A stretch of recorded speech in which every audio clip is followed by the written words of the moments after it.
Sri TV நேயர்களுக்கு வணக்கம்.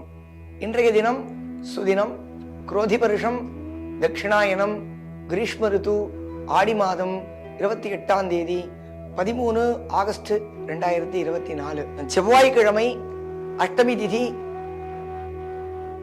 26 வினாடி மாத்திரம் உள்ளது. அதற்கு பிறகு முழுமையாக நவமி திதி வியாபித்திருப்பதால் இன்றைய தினம் ஸ்ராத்த தினமாக நவமி அனுஷ்டிக்க வேண்டியது. விசாகா நட்சத்திரம் 5 நாழிகை, அதாவது 8 மணி பரியந்தம் வியாபித்திருக்கிறது.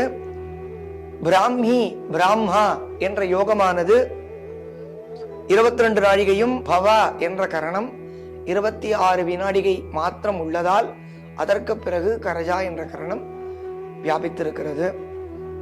இன்றைய தினம் தியாஜ்யமானது 16 நாழிகை 29 வினாடிக்கு, அதாவது மதியம் 1:30 மணிக்கு மேல் வியாபிக்க ஆரம்பிக்கிறது. வணக்கம்.